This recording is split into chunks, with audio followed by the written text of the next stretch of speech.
La sesión de esta tarde tiene como propósito la impartición de una conferencia por parte del académico de número don Estanislao de Luis Calabuig.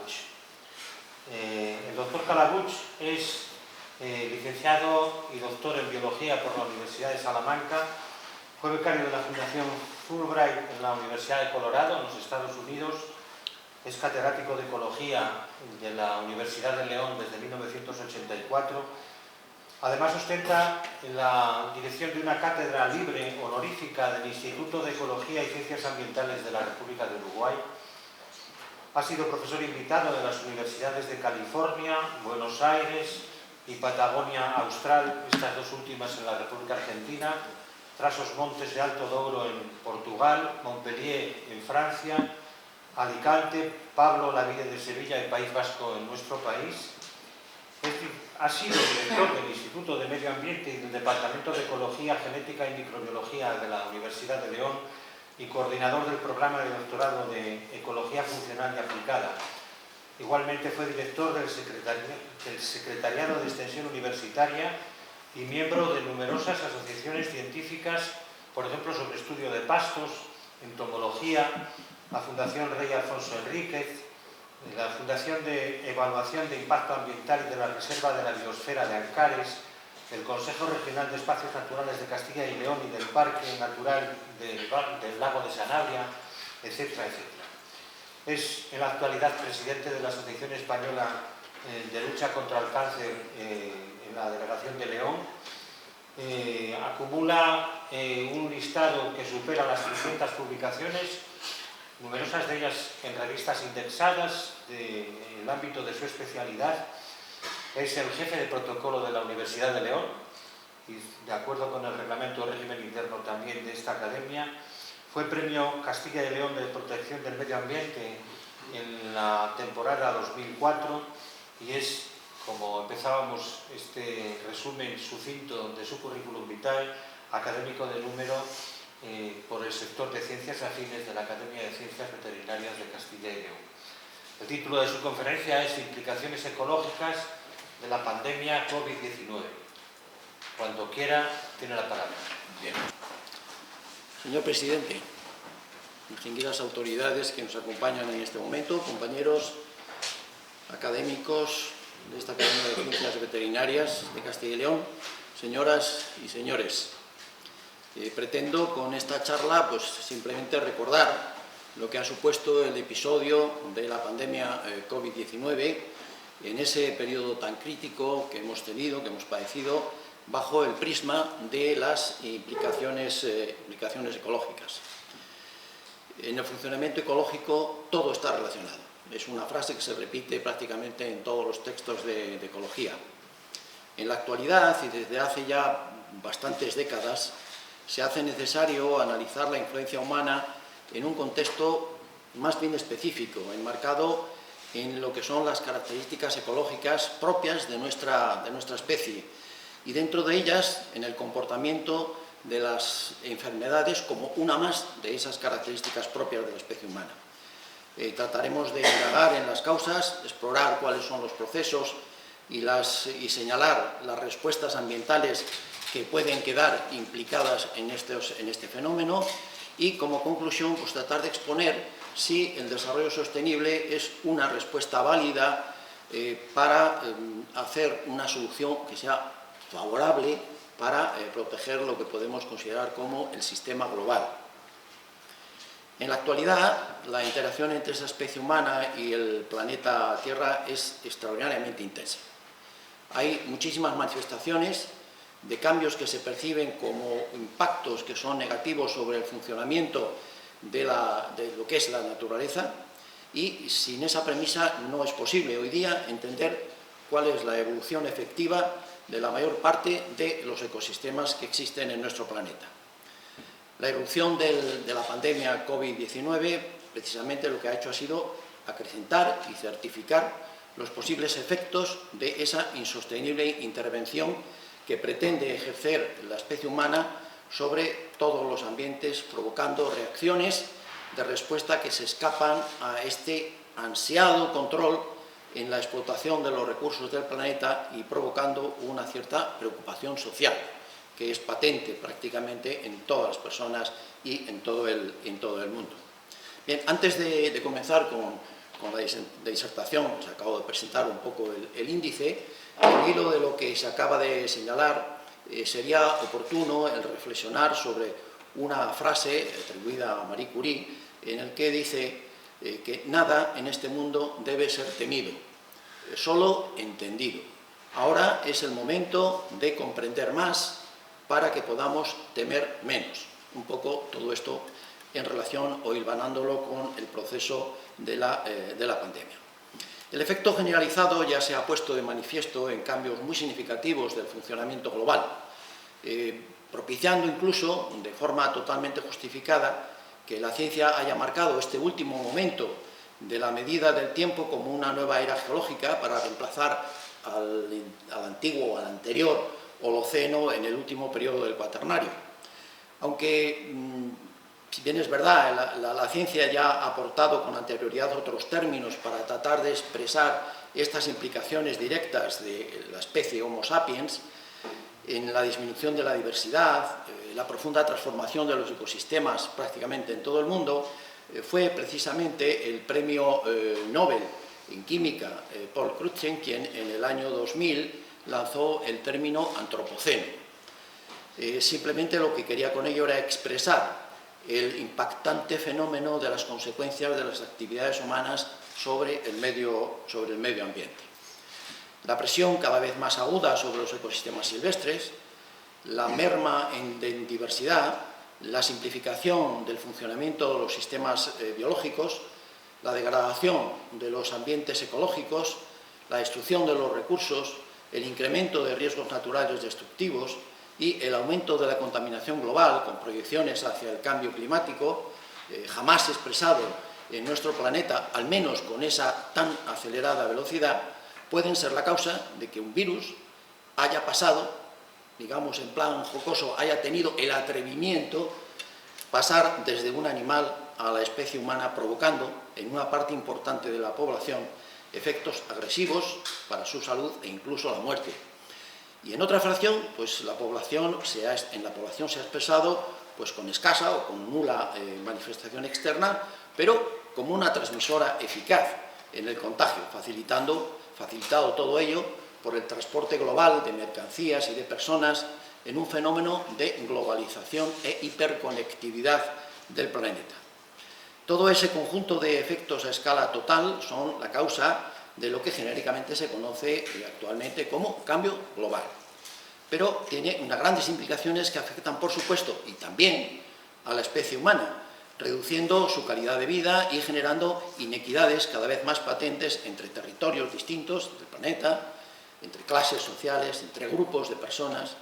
Y una de las formas de manifestación más evidente que implica afecciones a la salud humana son las proyecciones que pueden ser cada vez mayor envergadura y peligrosidad.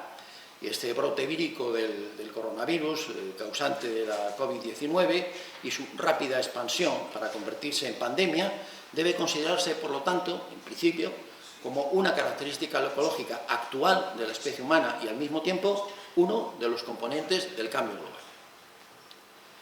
Parece conveniente, antes de nada, pues hacer una breve revisión de lo que es la interrelación de las características ecológicas de la especie humana para poder interpretar sus efectos sobre el funcionamiento de los ecosistemas, con especial incidencia en los fenómenos regresivos. Habrá que tener en cuenta cuál es la influencia humana en relación a su metabolismo interno global, considerando por una parte lo que es el mantenimiento del total de su biomasa, que aunque supone solamente 4 cienmilésimas sobre la biomasa global del planeta, su efecto está fuera de proporción con dicha representación y, por otra, la evolución de la población total en cuanto a su biomasa. Desde hace unos 10.000 años antes de nuestra era hasta el año 1700, la tasa media de crecimiento era de 0,04%, pasando de 4 millones de habitantes a 600 millones, resaltando, por supuesto, y fue bastante impactante, que en el siglo XIV la pandemia de la peste negra acabó con la vida de 200 millones de personas, un impacto pues, bastante impresionante, ¿no? En los últimos dos siglos la tasa se ha incrementado de forma exponencial hasta finales de la década de los 60 del siglo pasado, con una media de 2,1%. Pero esa explosión demográfica manifestada por la especie humana se ha ido aplanando en su tendencia, con una tasa de crecimiento que irá reduciéndose hasta el 0,1% al final de este siglo.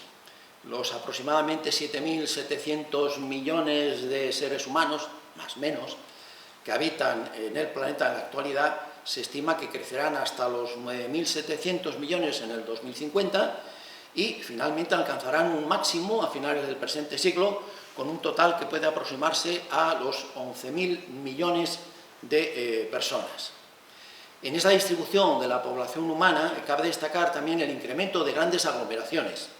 Más de 500 ciudades sobrepasan el millón de habitantes, 70 tienen más de 5 millones, 50 rebasan los 10 millones y 5 dispuntan superando los 25 millones. No cabe duda, es absolutamente evidente que cualquier manifestación por algún agente infeccioso que interfiera sensiblemente en la salud humana, pues puede ser un problema en estas urbes superpobladas, ¿no? Por otra parte, el coste de mantenimiento de esa población global humana puede calcularse pues, con una aproximación bastante aceptable a partir de las necesidades básicas del consumo diario de alimento y que puede estimarse en unas 3.000 kilocalorías, que es lo que nos suelen decir de forma continuada, por persona, por supuesto. Lo que corresponde pues, con cerca de aproximadamente 1 millón de kilocalorías por año, haciendo unos cálculos muy, aunque sean muy groseros. Bueno, para redondear, y aproximadamente pues eso sería pues, una tonelada de materia orgánica anual por individuo, que para toda la humanidad supondría en torno al 1% de la producción primaria del planeta Tierra, 1%.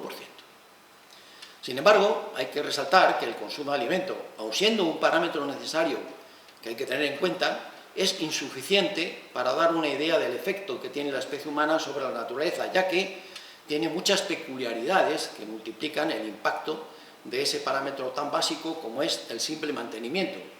Y a veces las propiedades materialmente menos notorias pueden ser, a la larga, las más significativas, y en la especie humana así ocurre. La producción agrícola total, relacionada con la alimentación, ha tenido un crecimiento proporcional al de la población humana, al igual que la producción per cápita. También parece lógico en este caso. Pero de cualquier manera, la cifra total puede incluso parecer pequeña, por lo que se hace necesario considerar cuáles serían esas anomalías que presentan los procesos relacionados con el sostenimiento del metabolismo interno para el total de la especie humana, que van desde el despilfarro que hay anterior al consumo hasta la extraordinaria acumulación de residuos orgánicos asociados a la alimentación. En conjunto, desencadenan un efecto de contaminación grave por la falta notoria de gestión para optimizar procedimientos adecuados de reutilización o de reciclado, ya que una parte muy importante de esos residuos son acumulados de forma altamente concentrada en lugares en los que puede alterarse las condiciones ambientales, con pérdidas sensibles en la calidad de los suelos, el agua que fluye por escorrentía o bien en los paisajes donde se localizan esos depósitos. Son también grandes las desigualdades que están relacionadas con países y con clases sociales. Por ejemplo, hay que resaltar que la producción de alimentos básicos se obtiene proporcionalmente de forma mayoritaria en los países desarrollados, a pesar de que la proporción de la población humana en los países en desarrollo es cada vez mayor con relación a la que se asienta en los países desarrollados. Hay un dominio claramente sensible, provocando todo eso grandes inequidades que llevan al hambre y llevan a la desigualdad en la calidad de vida de las personas, que, entre otros efectos, pues pueden reducir peligrosamente las posibilidades de defensa contra las enfermedades. Entre los objetivos del desarrollo sostenible de la Agenda 2030, que tan de moda está hoy día, de las Naciones Unidas, adoptada en su Asamblea General en el año 2015, se resalta como fundamental en el propuesto con el número 12, trata sobre la producción y el consumo responsables, la meta de haber conseguido en el año 2020, y tendría que haberse cumplido ya cosa que no es realmente verdad, una gestión ecológicamente racional de los productos químicos y de todos los desechos a lo largo de su ciclo de la vida, así como reducir significativamente su liberación a la atmósfera, al agua y al suelo a fin de minimizar sus efectos adversos en la salud humana y el medio ambiente, como se señala en el apartado 12.4, o llegar a disminuir a la mitad, en la perspectiva en este caso temporal del 2030, ya queda poco, que el desperdicio de alimentos per cápita mundial en la venta al por menor y a nivel de consumidores, como se indica en el apartado 12.3, o llegar a rebajar considerablemente la generación de desechos mediante prevención, reducción, reciclado y reutilización, como se precisa en el apartado 12.5. También se hace referencia a ello en el objetivo 8, que trata sobre trabajo decente y crecimiento económico, o bien con el objetivo 11, que trata sobre las ciudades y comunidades sostenibles. Pero la realidad es que cada año se calcula que 1/3 de todos los alimentos producidos, equivalentes a 1.300 millones de toneladas, termina pudriéndose en los contenedores de los consumidores y distribuidores o se estropean debido a las malas prácticas de la cosecha o del transporte. Si no se toman medidas urgentes, los desechos a nivel final aumentarán en un 70% para el año 2050, es decir, 3.400 millones de toneladas. Pero aún mucho más importante que todo esto que hemos indicado, y mucho más significativo en la especie humana, es la capacidad de poder escapar del circuito de regulación local, facilitando y aumentando el potencial de explotación en entornos muy alejados, facilitando a través del transporte, lo que implica de forma añadida la multiplicación de la contaminación asociada a la utilización de combustibles, lo que supone el mantenimiento de esa compleja red de transferencia generalizada de alimentos, aunque también con grandes asimetrías en los trasvases entre distintos territorios. Sin embargo, la contribución de la contaminación asociada al metabolismo interno, es decir, a la alimentación, puede estimarse tan solo en un 10% sobre el total de la influencia humana sobre el planeta, ya que el metabolismo biológico habrá que añadirle necesariamente un metabolismo externo, es decir, este metabolismo externo, también conocido como metabolismo exosomático, que está estrechamente relacionado con el desarrollo, el propio desarrollo, lo que conocemos como desarrollo de la especie humana, por lo que igualmente se puede calificar y también se le conoce como metabolismo cultural. Es aún mucho más variable entre países, entre grupos humanos o entre individuos que el relacionado exclusivamente con la alimentación. Se incluye en este apartado pues, a toda la materia y toda la energía consumida para el abastecimiento de materiales, de producción de artefactos o de bienes de consumo que no están ligados estrictamente al circuito alimentario e igualmente está asociado a la capacidad de explotación de cualquier parte del planeta, amplificando así pues, el efecto contaminante del transporte. Se corresponde con el 90% de la contribución a la contaminación global asociada a la especie humana, lo que podría considerarse como una ventaja individual para la especie humana, por la posibilidad de disponer de lo que se quiera, de donde se quiera, y en cualquier momento, se traduce en un riesgo de contaminación ambiental, fundamentalmente por el dióxido de carbono que se libera, además de otros polucionantes atmosféricos causantes del calentamiento global, y en una hiperconectividad entre los individuos de la especie humana que suele ir ligada a la degradación de la mayoría de los ecosistemas y, en este caso concreto que estamos hablando, a la transmisión de algunas de esas enfermedades importantes. En ese compartimento general que hemos calificado como contaminación causada por la especie humana, sobre los sistemas ecológicos se incluyen, en términos generales, pues todos los procesos que suponen alteración o modificación de las condiciones ambientales por medio de agentes físicos, químicos o biológicos, que provocan regresiones de intensidad variable, pero que resultan cada vez más agresivas y cada vez más frecuentes. La invención del dinero añade otra característica humana importante que actúa a nivel de las interacciones específicas. También forma parte del metabolismo externo, ya que se puede considerar como una medida de la capacidad del flujo de bienes materiales y de energía, y tiene un valor de indicador ecológico estrictamente, con la propiedad de producir grandes desigualdades individuales y de establecer clases sociales con diferente potencialidad de presión y de explotación sobre el medio, lo que puede implicar que los grupos humanos más desfavorecidos queden en peores condiciones para enfrentarse a los impactos negativos, cualquiera que sea ese su origen, por ejemplo, el de estas enfermedades de las que estamos hablando. Y efectivamente, las enfermedades humanas son una característica ecológica, habría que considerarlas como una característica ecológica. El comportamiento de las enfermedades humanas también tiene una gran relación con su proceso evolutivo, lógicamente, participando, además del componente genético, pues la influencia ambiental y, por lo tanto, con la implicación en ambos tipos de metabolismo, participaría de ambos dos. La capacidad de movimiento de las poblaciones humanas es la causa principal de la globalización del planeta, con gran capacidad de explotación y de transporte de recursos.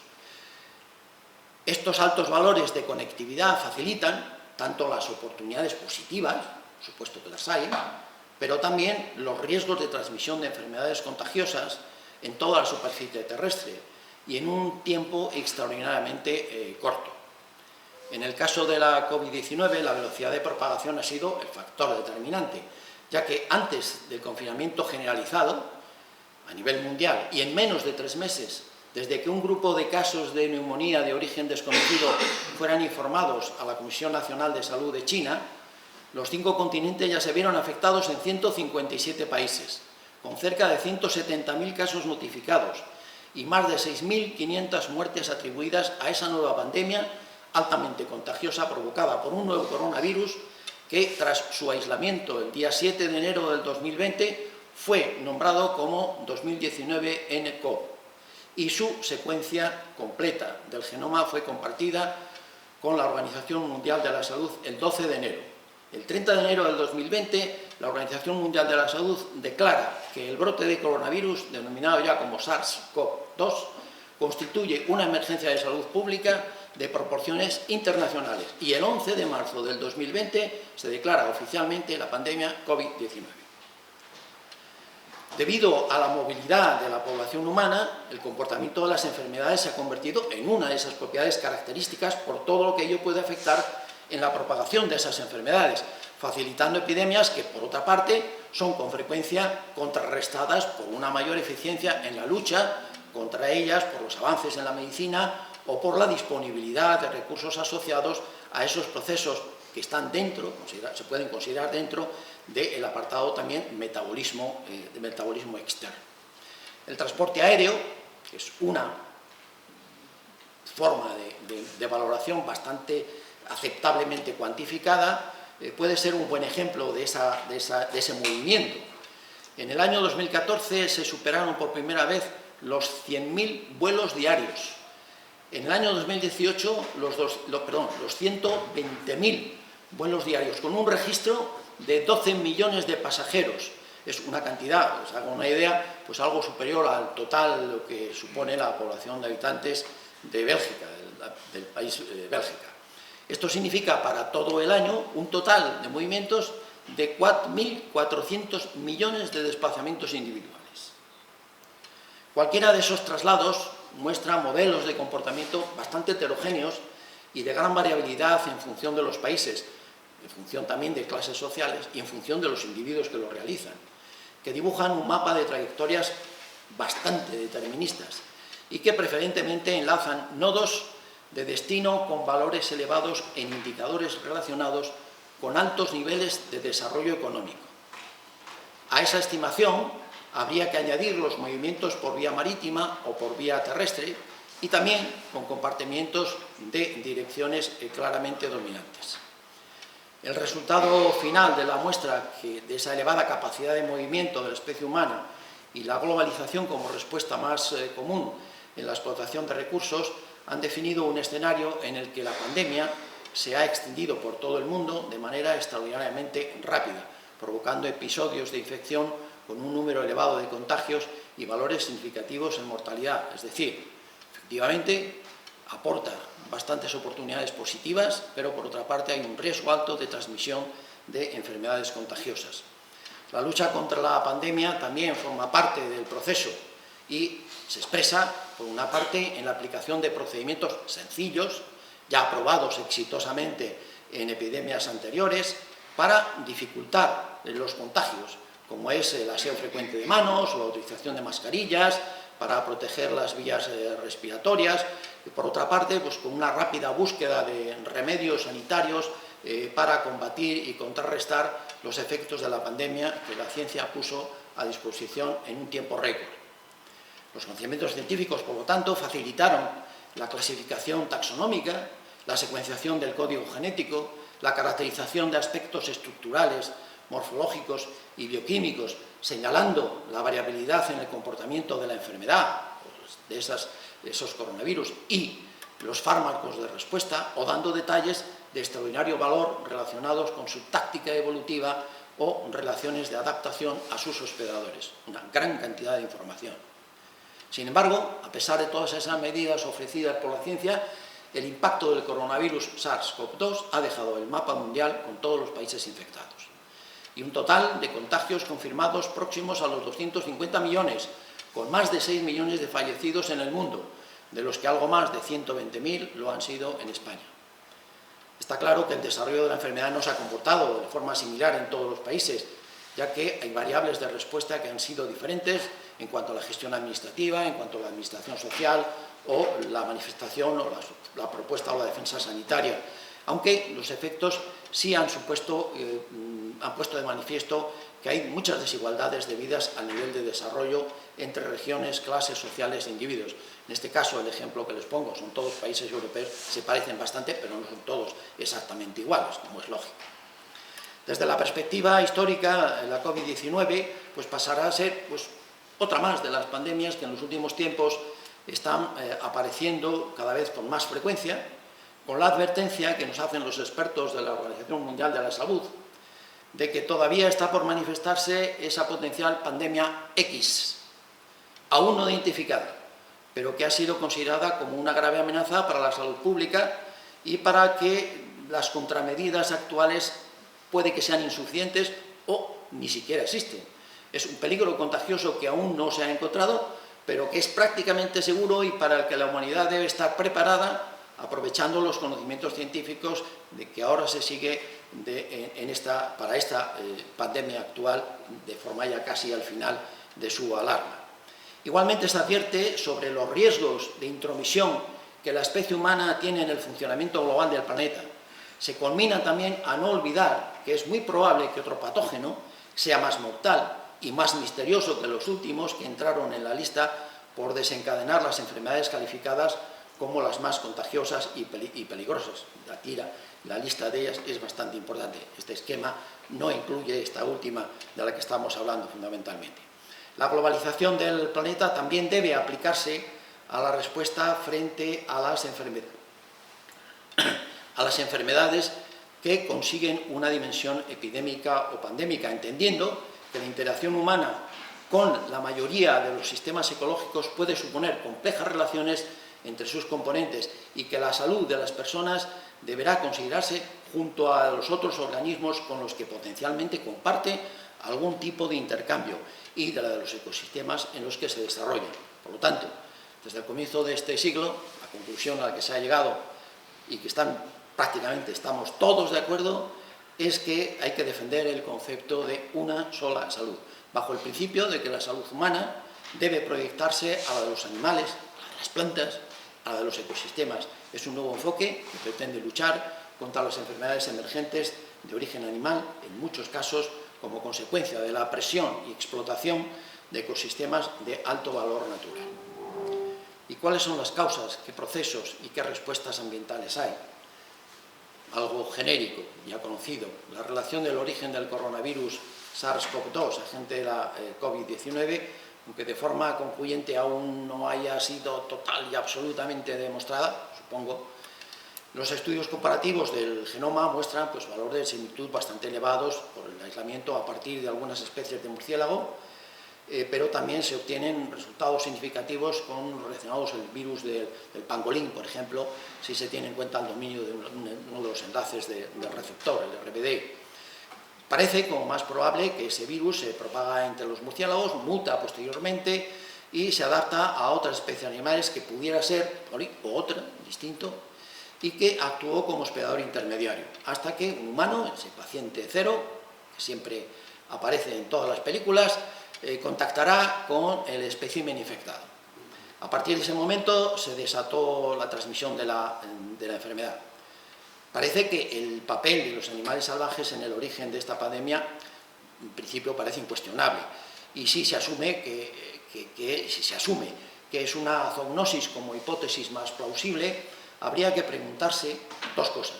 Primero, por las circunstancias que han concurrido para que ese virus abandonara la especie hospedadora y pasara con éxito, que es muy difícil, a la especie humana, y también si es coherente considerar como probable cierta responsabilidad humana en relación a su influencia en la coincidencia de factores que pueden haberlo facilitado.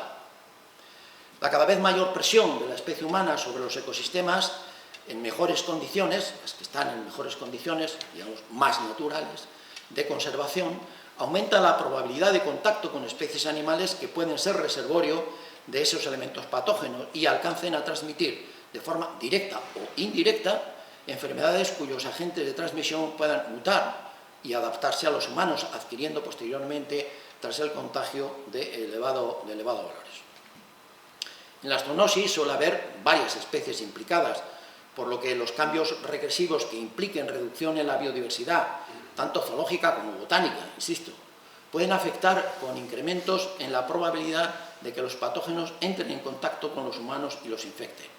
El adecuado funcionamiento de la naturaleza ejerce un efecto protector, por lo tanto, frente a las pandemias.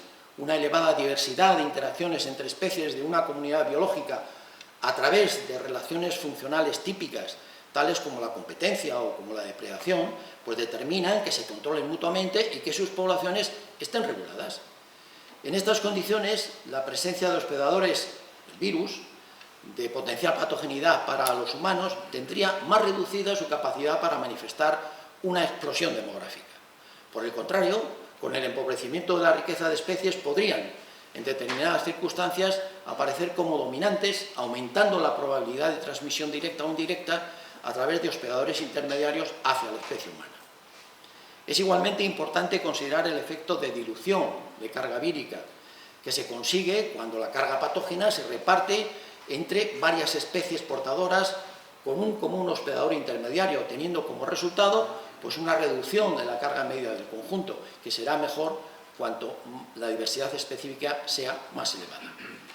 La imposición de muy pocas especies por parte de la especie humana, por su interés económico o por su interés estratégico, hace que de ello se deduzca o que se llegue a la conclusión de lo que se consigue es una reducción de la biodiversidad, y los resultados de esa simplificación de los paisajes naturales y el empobrecimiento de componentes biológicos y de la estructura funcional de los ecosistemas, en definitiva, que los ecosistemas se vuelven más sensibles a los cambios ambientales, reduciéndose la capacidad de protección frente a esos patógenos. El riesgo, por supuesto, alcanza una mayor importancia cuando cuando aquellas especies se pueden utilizar como un recurso alimenticio, como es el caso de muchas de las especies que se encuentran en los mercados húmedos de determinadas culturas asiáticas, o también afecta el trasiego de especies exóticas asociadas a la especie humana. A partir de ese momento, pues solamente queda simplemente computar como un efecto actual el potenciador de la globalización del planeta y la capacidad de esa rápida expansión ligada al movimiento de personas, principalmente en países desarrollados, y el transporte asociado a la demanda de alimentos, los bienes de consumo o de recursos materiales, cualquiera que sean. Bien. La primera respuesta que tuvimos para frenar la dispersión vírica y la frecuencia de contagios se tradujo en una reducción del movimiento de las personas y en un alto nivel de confinamiento, y por tanto fuertes restricciones en todo tipo de transportes. Ha quedado bien documentado el efecto de la COVID-19 en el tráfico aéreo, con desplomes superiores al 50% a lo largo del mes de marzo del 2020, inmediatamente después.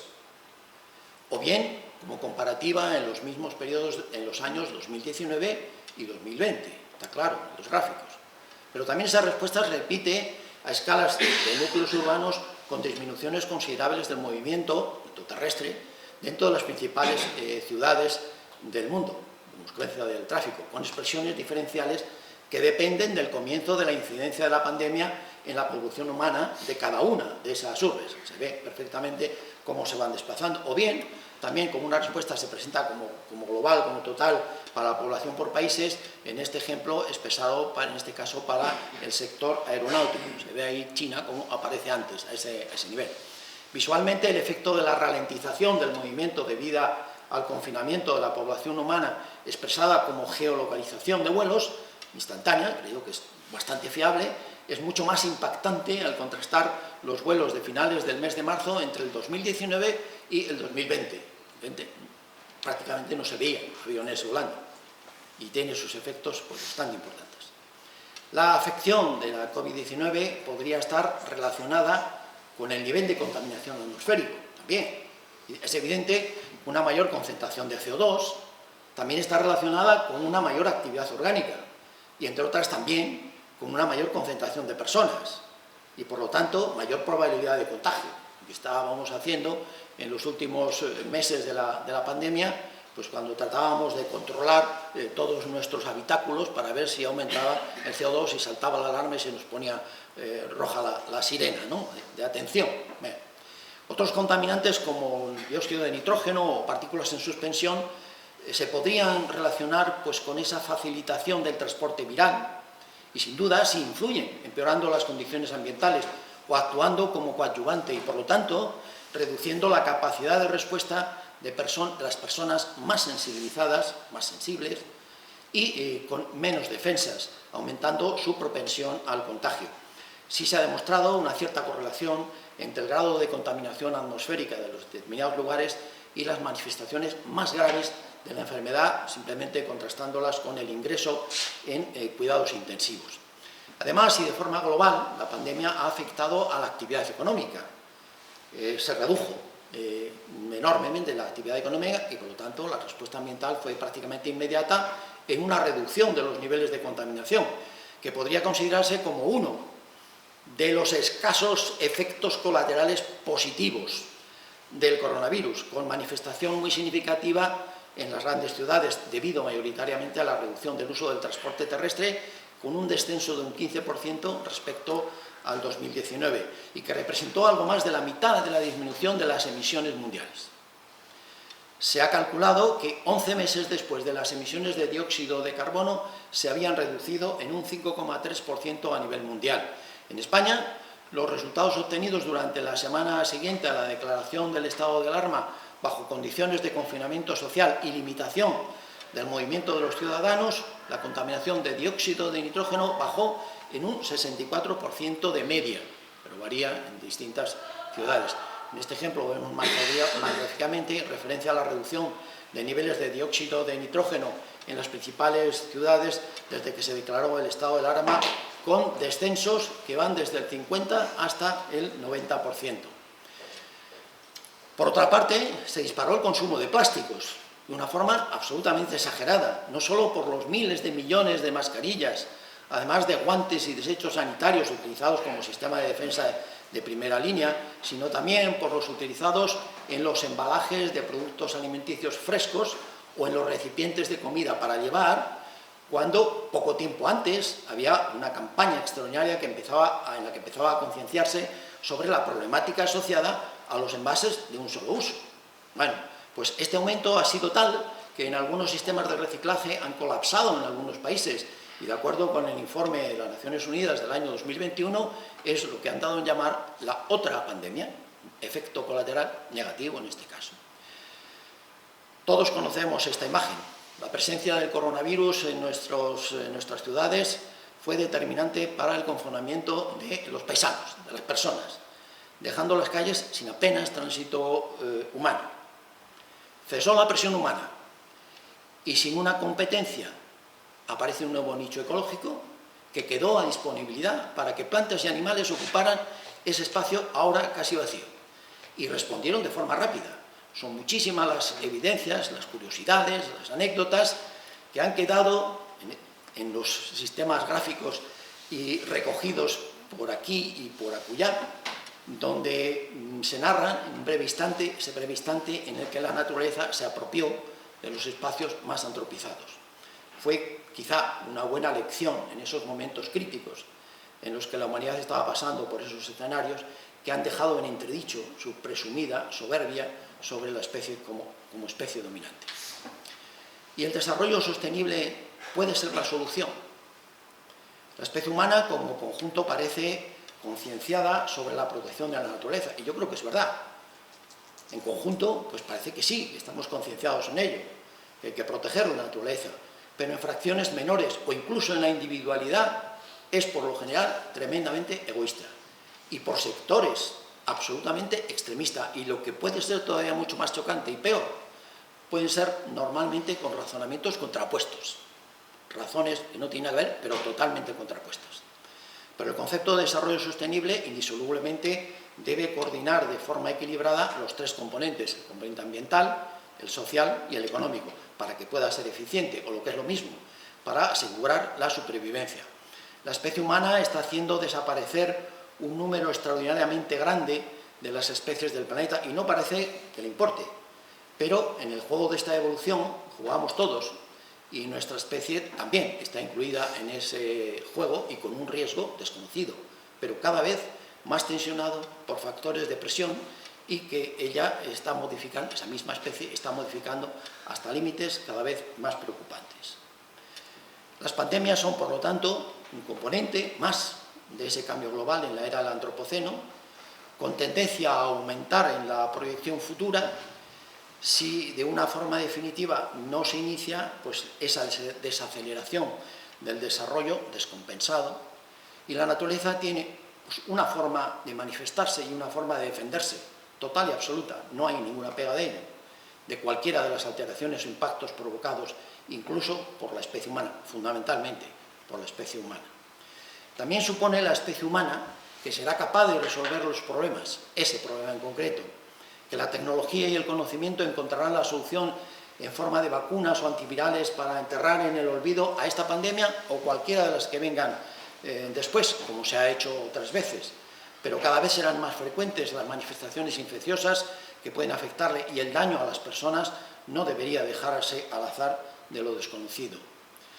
Y en este caso, la respuesta también puede seguir un derrotero totalmente equivocado, y contradictorio y opuesto. Con la impaciencia del resurgir económico podría conseguirse un efecto de rebote, que incluso podría sobrepasar las negativas condiciones prepandémicas, tal y como se destaca en el programa de las Naciones Unidas para el Medio Ambiente, cuando declara el 25 de octubre del año 2021 que pese a la COVID-19, las concentraciones de gases de efecto invernadero crecieron más rápido en 2020, marcando un nuevo récord en la cantidad de dióxido de carbono en la atmósfera, en este caso 413,2 partes por millón, que supone 149% de incremento por encima de los niveles preindustriales y con una tasa de crecimiento anual superior a la de la media promediada en la última década, lo que implica que hay una secuencia de repercusiones negativas que afectará también al bienestar de las personas, pese a la pandemia, pese a la reclusión, pese a la reducción de transporte.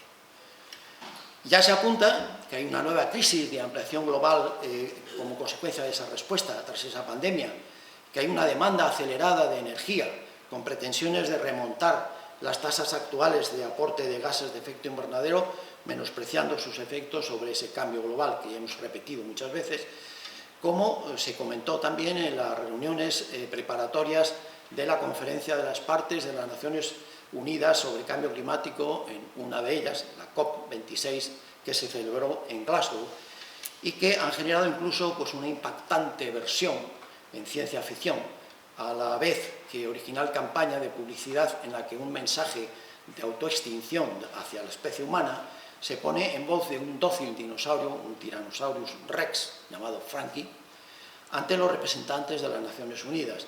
Es simplemente pues, un toque de atención a la humanidad, y que la naturaleza puede resistir los embates de los humanos, pero la especie humana no podrá resistir sin la naturaleza.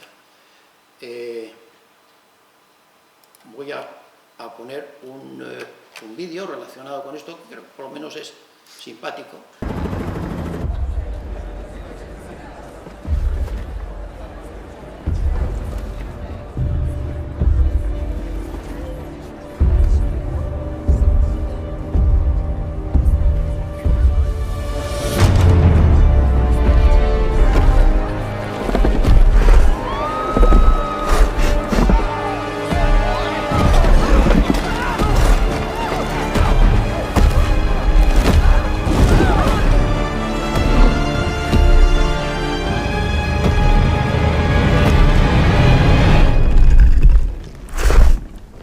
You okay?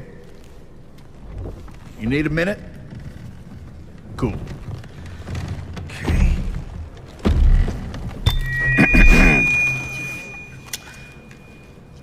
Listen up, people. I know a thing or two about extinction. And let me tell you, and you'd kind of think this would be obvious, going extinct is a bad thing. And driving yourselves extinct? In 70 million years, that's the most ridiculous thing I've ever heard. At least we had an asteroid. What's your excuse? You're headed for a climate disaster, and yet every year governments spend hundreds of billions of public funds on fossil fuel subsidies. Imagine if we had spent hundreds of billions per year subsidizing giant meteors. That's what you're doing right now. Think of all the other things you could do with that money. Around the world, people are living in poverty. Don't you think helping them would make more sense than, I don't know, paying for the demise of your entire species? Let me be real for a second. You've got a huge opportunity right now. As you rebuild your economies and bounce back from this pandemic, this is humanity's big chance. So here's my wild idea. Don't choose extinction. Save your species before it's too late. It's time for you humans to stop making excuses and start making changes. Thank you.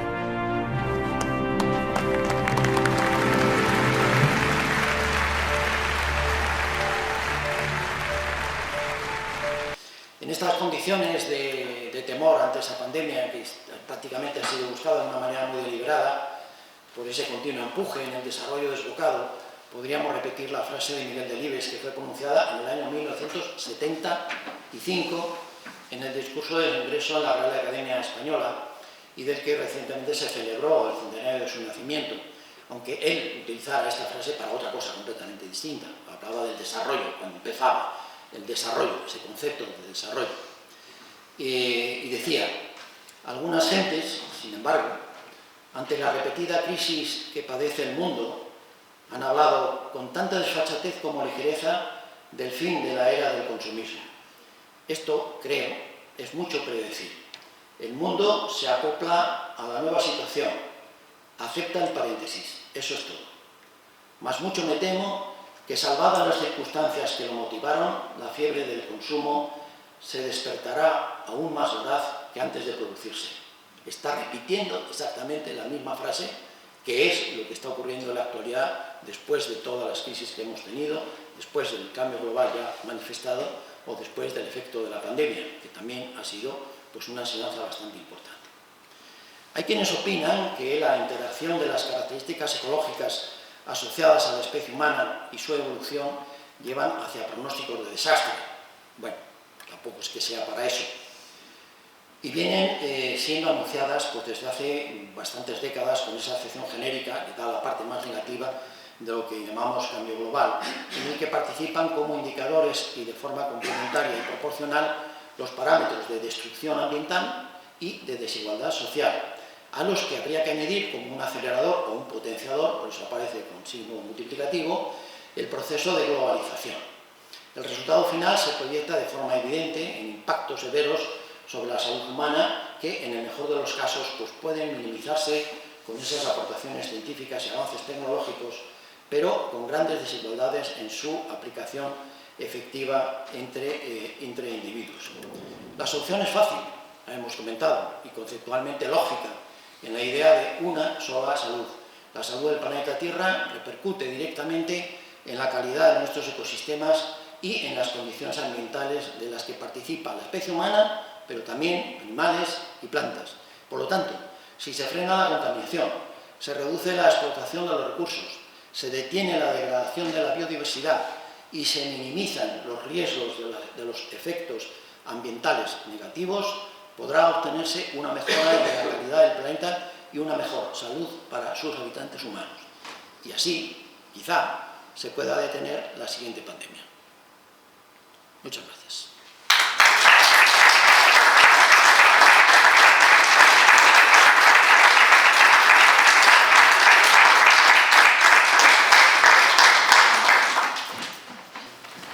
Pues muchas gracias al doctor Calabuig por su presentación una conferencia muy amena y además instructiva, que todavía estamos viviendo las consecuencias porque la pandemia no ha terminado. ¿Existe alguna intervención? Podéis preguntar mientras me echo un poquito de agua. Mientras escancia una copa del líquido del evento. ¿Alguna pregunta? ¿Está tan claro y tan evidente, verdad? ¿Alguna curiosidad que pueda aportaros? Ya no hay plástico en la mesa. No hay plástico. Sí, bueno, esto. No, digo que ahora el agua es un detalle que ya sea... Sí, esto es todo papel. Sí. Esto es papel. Sí, sí. Vamos allá. El doctor Gonzalo Orden. Es una pregunta muy inocente, pero a lo mejor no lo es tanto. De la misma manera que con la cita de los años 70 del fin de la edad del consumismo, ¿no?, que decimos que se pasó, sí que hubo alguna cicatriz, por ejemplo, de la misma manera que se pensaba que todas las familias americanas iban a tener un coche y que a continuación empezaron a fabricar un avión para cada una de las familias y se paró de golpe justo en ese momento. Los aviones que volamos ahora mismo en el aeroclub son de aquella época. No se volvieron a fabricar más aviones de manera masiva para que todo el mundo tuviera un avión. ¿Cree usted que va a quedar alguna cicatriz de esta era del COVID que decimos? Sí, es evidente. De hecho, eso que pasó en los años 70, después de los gloriosos años 60, que nosotros tuvimos la oportunidad de disfrutarlo, porque todo lo que ha venido después parece que siempre tiene un término más negativo. Quizá los años 60 fueron los últimos en los que hubo algo de alegría, ¿no?, de alguna forma. Todo lo que ha venido ocurriendo después ha ido dejando pozos y prácticamente se ha ido repitiendo al mismo nivel en distintos países.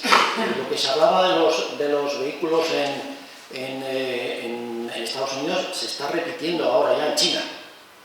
Cuando se habla de China, pero bueno, China es un país comunista y es pobre, así en genérico, persona a persona son pobres, por ahí ya no lo son, es un consumismo capitalista y todo el mundo tiene coche. Recuerdo una vez cuando se presentó el informe de los efectos del cambio climático en España, respuestas científicas por el efecto del cambio climático como efectos demostrables desde el punto de vista de la investigación, en el que se aportaban pues, aproximadamente en torno a 1.500 evidencias, con participación de 48 científicos de reconocido prestigio, bueno, cada uno en su campo. Pues uno de los periodistas se le ocurrió preguntar, bueno, ¿y qué pasa cuando los chinos, ¿y qué pasa cuando los chinos tengan coche? Y le contestó un profesor de la Universidad Autónoma de Madrid, dice, no, el problema no es que tengan coche, el problema es que lo enciendan. O sea que hay un salto cualitativo bastante importante. Dice, una cosa es tener un coche y otra cosa es que lo estés utilizando continuamente, ¿no? Entonces ese efecto, y claro, si multiplicamos el impacto del número de chinos, que son muchos, y los indios, que también son, los hindúes, perdón, que también son muchos, los indios también son muchos, pero bueno, son distintos, pues también el efecto es el mismo, y esas cicatrices van quedando, y siempre queda alguna cosa. Sobre los conocimientos científicos siempre han ido quedando cosas que son positivas. Por ejemplo, el caso de los clorofluorocarbonos.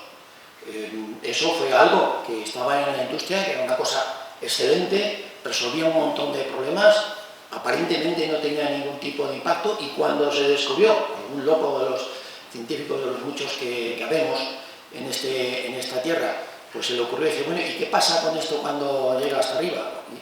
Y demostró el impacto que había por interferencia con el ozono estratosférico, dijo, troposférico, y yo, pues eso puede ser un problema. Y cuando se dio conocimiento, pues prácticamente se eliminaron. No del todo, porque sigue habiendo producción de esos gases también, que tienen un impacto también con gases de efecto invernadero, que pueden superar, pues en proporción con el CO2, en la misma cantidad volumétrica, pues de 7.000 incluso mayores, de veces por unidad, en comparación con lo que es el CO2, que es el que estudia como comunitario, aunque sea mayoritario CO2 por la gran cantidad que hay, ¿no? Entonces, y eso quedó, o sea, hay una marca que quedó ahí. Y hay otras pequeñas cicatrices que todavía vemos de las que llamamos cicatrices positivas, de las que nos acordamos, de las que recordamos qué es lo que se puede hacer. Está claro, por ejemplo, que el transporte cada vez se utiliza menos, pero en este caso se utiliza menos por lo que cuesta el combustible. Yo recuerdo, y además siempre aprovecho para contarlo para cuando hagamos la siguiente versión, que cuando en el año 2006 al 2008, que hicimos una auditoría en la Universidad de León, el impacto producido por lo que era el campus de la universidad fundamentalmente, pues contábamos el número de vehículos que entraban por día y que entraban por hora en el campus universitario, los que entraban y los que salían, y contábamos el número de personas que había dentro de cada uno de los vehículos. Y entre clase y clase, cuando la gente estaba en sus clases que no se movían los vehículos, contábamos el número de vehículos que había. Estaban subidos en los céspedes, estaban por detrás de donde tenéis todos los laboratorios del hospital veterinario, en la esplanada que hay donde se jugaba al fútbol, estaba todo lleno de vehículos. Hoy día, a esa hora de la día siempre encuentras un espacio. Hay mucha gente que está utilizando otros medios de transporte.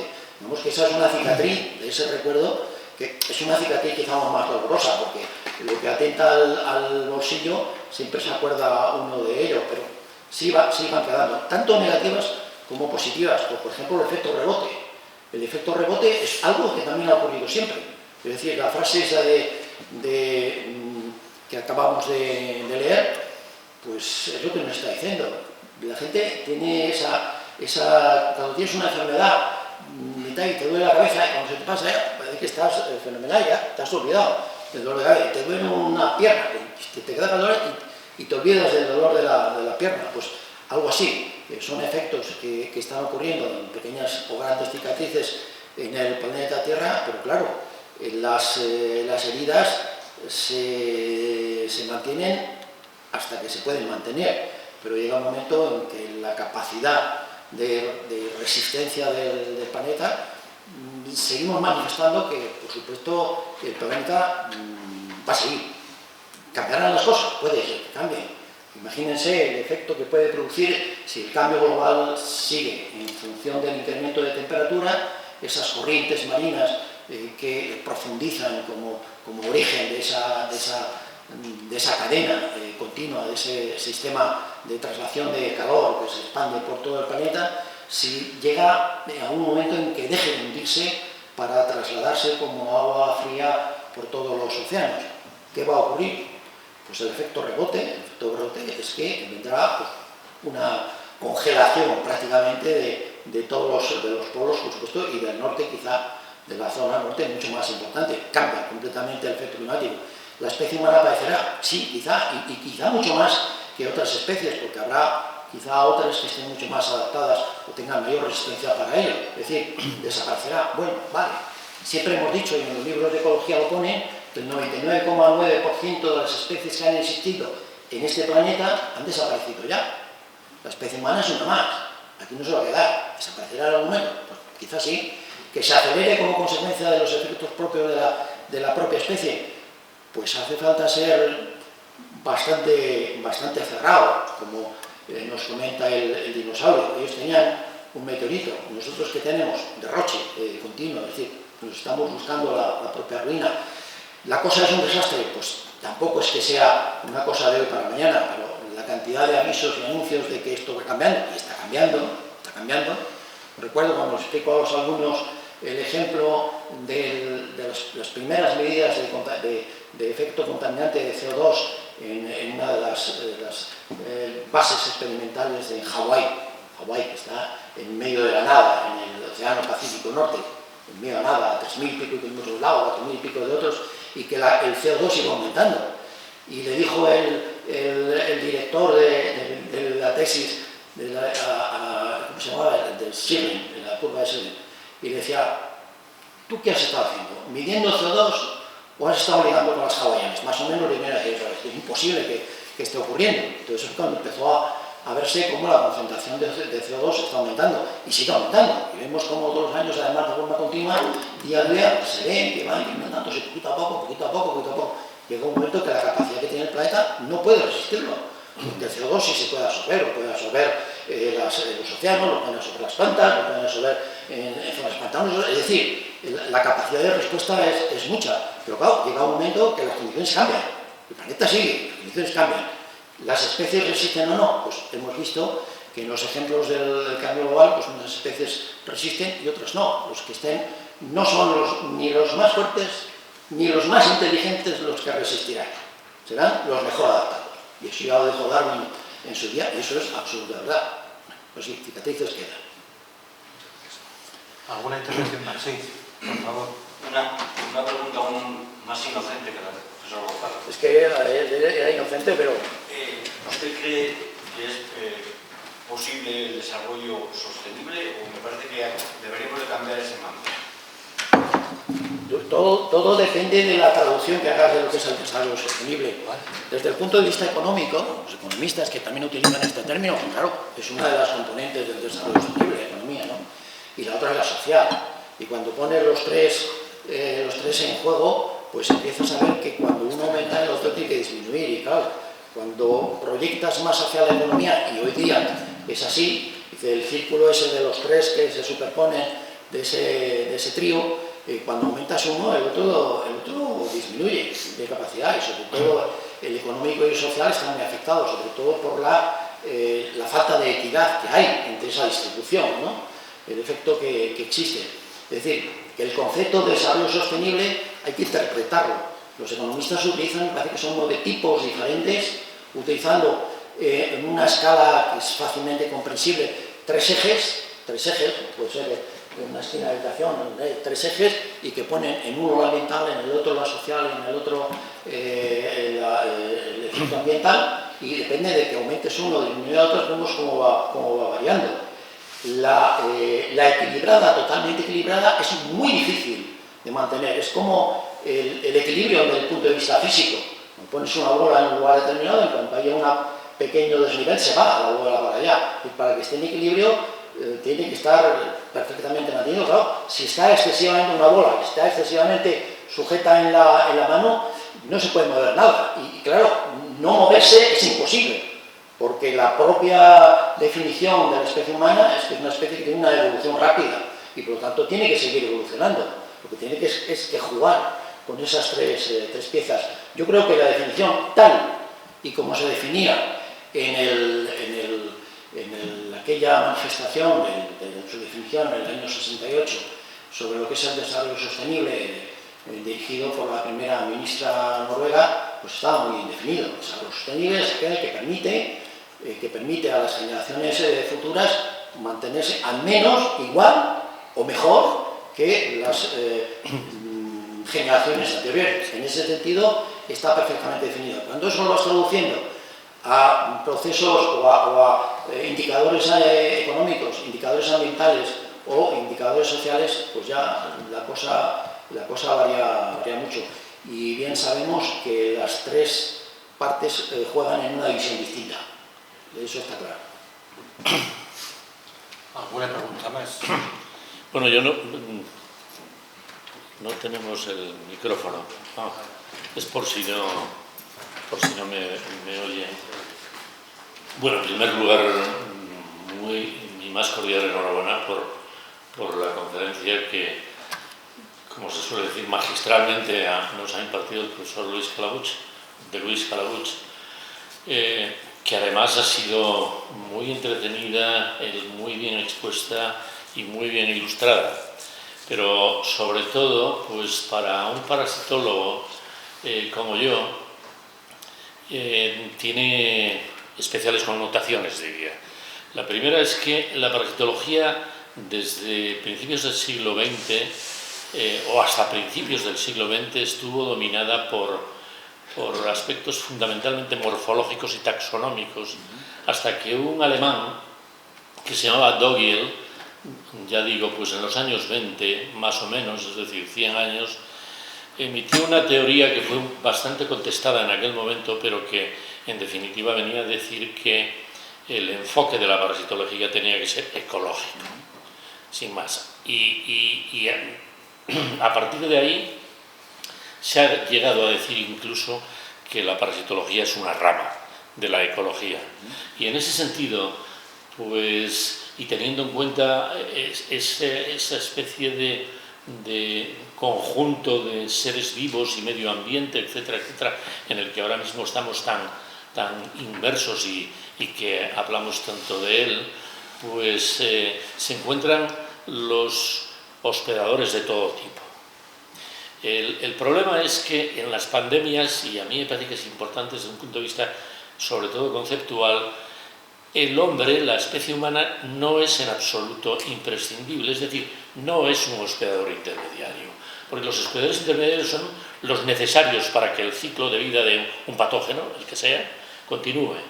Y el hombre en absoluto es en la mayor parte de las ocasiones, y en la COVID desde luego, no es simplemente hacer entonces hincapié en lo que has hecho, que es incidir fundamentalmente en los aspectos ecológicos que tanto tienen que ver, y seguramente mucho más tendrán en el futuro, desde el punto de vista del concepto de una salud y de los desequilibrios que se traducen a veces en algo totalmente imprevisible.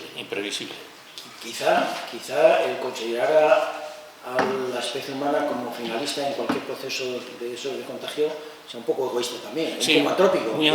Muy antropocéntrico, claro. También podemos ser intermediarios para otras especies, y de hecho, pues supongo que en parasitología y en enfermedades infecciosas pues hemos comprobado cómo el hombre puede transmitir también a otras especies lo que hay. Lo que pasa es que siempre tenemos esa manía de hacerlo tan antrópico, tan subjetivo. Lo vemos de esa forma, pero efectivamente el hombre no es imprescindible en nada. Desde el punto de vista biológico, en este planeta, el hombre no es imprescindible. Y la naturaleza seguirá existiendo sin la presencia del hombre.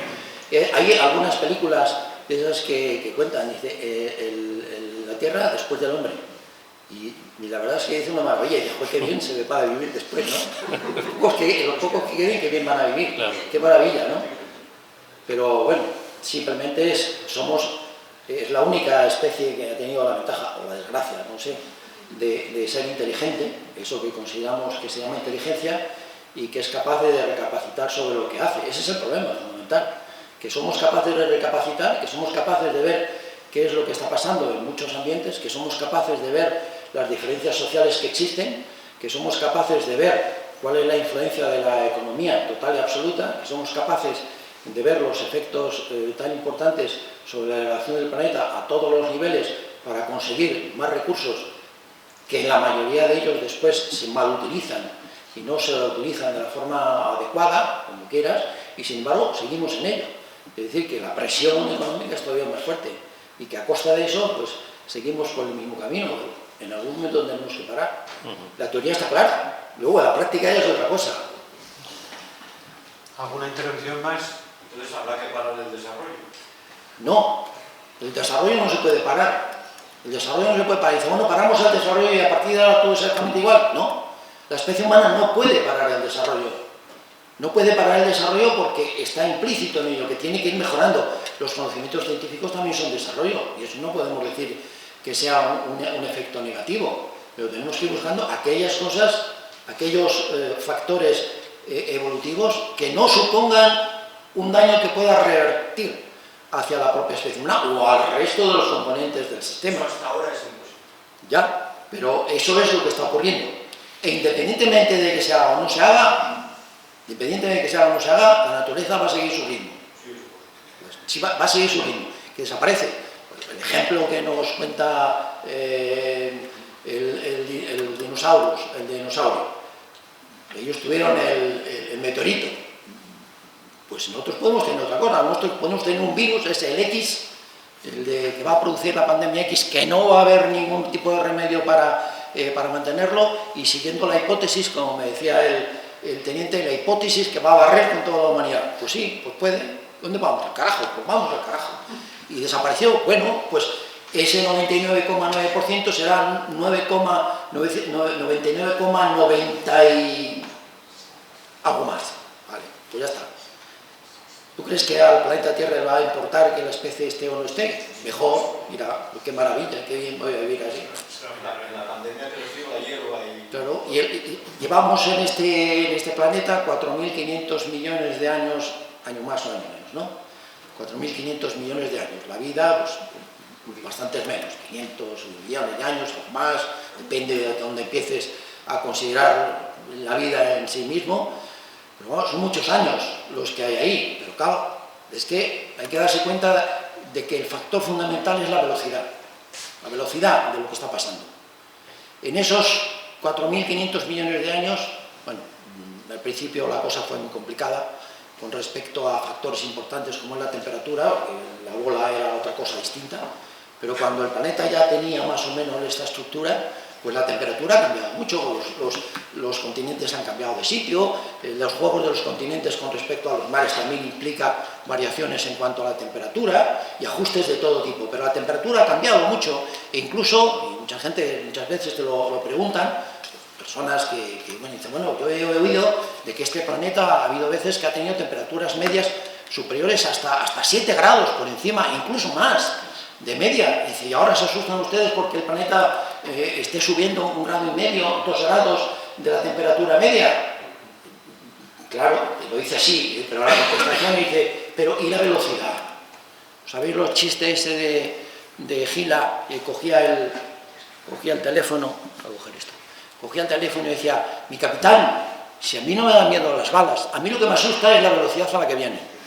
Pues eso, es la velocidad a la que está cambiando esto, que la mayoría, muchas de las especies no aguantan esa velocidad. El ejemplo es muy claro, una especie que está adaptada en una zona de montaña a un ambiente determinado, a unas temperaturas determinadas como consecuencia de la altitud y la humedad. Si sigue aumentando la temperatura, cada vez le va quedando menos espacio y en un momento me aparece, y claro, como le digo yo a mí, como le decía yo a mis alumnos, los árboles no pueden remangarse las faldas y ir subiendo más arriba para ir adaptándose a la temperatura, o por lo menos a esa velocidad a la que está ocurriendo. Entonces, el hecho de que en 100, 200 años haya incrementado 2 grados, o grado y medio de momento, digamos que para el 2100, 2 grados la temperatura media del planeta, eso no ha ocurrido nunca en la historia de este planeta, nunca. En 200 años, que es un suspiro. 200 años, lo habrán contado infinidad de veces. Si la historia del planeta es un reloj de 24 horas, la especie humana apareció cuando todavía estaba sonando el eco de la última campanada. Ni ayer, vamos, ayer, por supuesto, es de nada. Ese efecto producido por esta especie, que es extraordinaria, es distinta y tal, lo está produciendo, pero todos decimos que lo está utilizando mal porque eso puede provocar bastantes problemas. Por eso he introducido la charla hablando del antropoceno, porque se merece ese nombre, ¿no? Dicen, ninguna especie ha sido capaz de cambiar geológicamente nada, y sin embargo la especie humana lo ha conseguido. Muy bien, muchas gracias. ¿Alguna intervención más? A mí se me ocurre, para cerrar, preguntar al doctor Calabuig si después de todas estas reflexiones que se multiplican por parte de los científicos de todo el mundo, sobre todo la gente especializada, en distintos niveles, si esto llega a alguna conclusión por parte de los políticos y de aquellos que tienen la responsabilidad de tomar medidas para frenar estas consecuencias, sí, simplemente ha anunciado la punta del iceberg, ¿no? Sí, llega a los políticos, llega a todos los políticos. Lo que pasa es que, como decía en una de las frases, que individualmente el comportamiento es totalmente distinto. Globalmente todos estamos de acuerdo en que puede ser. Bueno, siempre hay excepciones. Si no hubiera excepciones no sería una regla. Pero llega a todos los políticos son grupos, y los grupos pueden estar de acuerdo o incluso en desacuerdo, pero ese desacuerdo es completamente distinto a un político del otro político. Y es lo que está ocurriendo, Unos por una cosa, otros por otra, unos porque están muy desarrollados y hay que seguir desarrollándose para que no, y otros porque son muy pobres y te dicen, hombre, que cómo vamos a dejar nosotros de hacer ahora esto cuando vosotros ya habéis llegado a ese nivel, que es lo que está pasando en el enfrentamiento entre los dos mundos, ¿no? La geopolítica es esa, la lucha de los países desarrollados contra los que están en vías de desarrollo, y es un poco ahí, es decir, sí llega, pero el mensaje es completamente distinto, y sobre todo, no ya solo los políticos, sino personas de influencia, del tipo que sea, social.